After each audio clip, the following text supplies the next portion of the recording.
রংপুরেও দেখা মিলল Russell viper. India থেকে আগত এই রাসেল ভাইপার যেন এখন সারা বাংলাদেশের আতঙ্ক। চরমে বিষধর সাপ সাক্ষাৎ মৃত্যুদূত, যার এক ছোবলেই মৃত্যু হয়। আগে বাংলাদেশে এই সাপের উপস্থিতি না দেখা গেলেও এখন হর হামেশাই দেখা মিলছে এই সাপের উপস্থিতি। পদ্মার চর থেকে ধান খেতে কিংবা অন্যান্য ফসলি খেতে দেখা মিলছে এই সাপের। নদী কিংবা খালে ঘর বাড়ি পুকুর সবখানেই দেখা মিলছে এই ভয়ঙ্কর রাসেল ভাইপার সাপের বংশ বিস্তার। সহজে মিশে যেতে পারে ফসলের ক্ষেতে, থাকে না বোঝার উপায়। মানুষ ফসলের ক্ষেতে কাছে গেলে সহজেই কামড়ে দেয়, থাকে না বোঝার উপায়। ঢেলে দেয় পৃথিবীর সবচেয়ে বিষাক্ত বিষ, যা শেষ করে দিতে পারে 1.5 থেকে 2 ঘন্টার মধ্যে একটি মানুষের প্রাণ।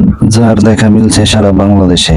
কতটাই বা ভয়ঙ্কর এই সাপের কামড়, আছে কি কোনো পর্যাপ্ত চিকিৎসা? এই নিয়ে থাকবে এখনকার বিশেষ আপডেট। গত 6 মে বিষধর রাসেল ভাইপার সাপের দংশনে রাজশাহী বিশ্ববিদ্যালয়ের এক ছাত্রর মৃত্যু হয়। সেদিন সন্ধ্যায় পদ্মার পরে তাকে সাপে দংশন করে।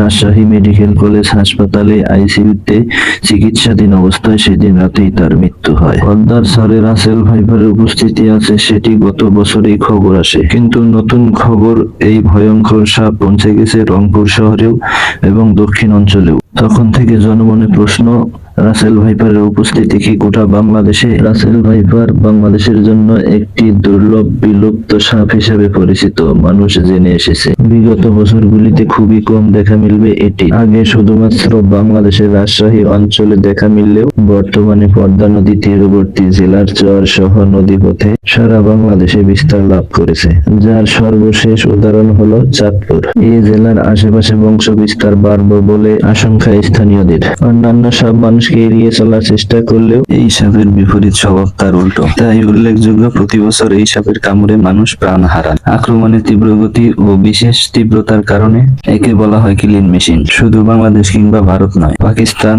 জাপান, নেপাল, ভুটান এবং চীনের দক্ষিণাঞ্চল, তাইওয়ান, থাইল্যান্ড, মায়ানমার, ইন্দোনেশিয়া পাওয়া যায় এই সাপের অস্তিত্ব। তবে এই সাপের বংশ বিস্তারে আছে একটি উল্লেখযোগ্য কারণ। অন্যান্য সাপ যেখানে ডিম পাড়ে সাধারণত সেখানে বাচ্চা দেয়। এই সাপ ডিম পাড়ার পরিবর্তে সরাসরি বাচ্চা দেয়। তবে একটি স্ত্রী সাপ গর্ভধারণের শেষে 30 থেকে 40টি বাচ্চা দেয়। তবে রাসেল ভাইপার গর্ভধারণ করে 75 থেকে 80টি বাচ্চা দেওয়ার রেকর্ড আছে। অন্যান্য সাপ বছরে নির্দিষ্ট টাইমে বাচ্চা দিলেও এই রাসেল ভাইপার সাপ সারা বছরই বাচ্চা দেয়। রাসেল ভাইপার শব্দটি বন বিভাগের বন্য প্রাণী জীববৈচিত্র্য সংরক্ষণকারী বলেন IUCN বলেন, রাসেল ভাইপার লাল তালিকা অনুযায়ী রাসেল ভাইপার সংকটপূর্ণ প্রাণীর তালিকায় রয়েছে।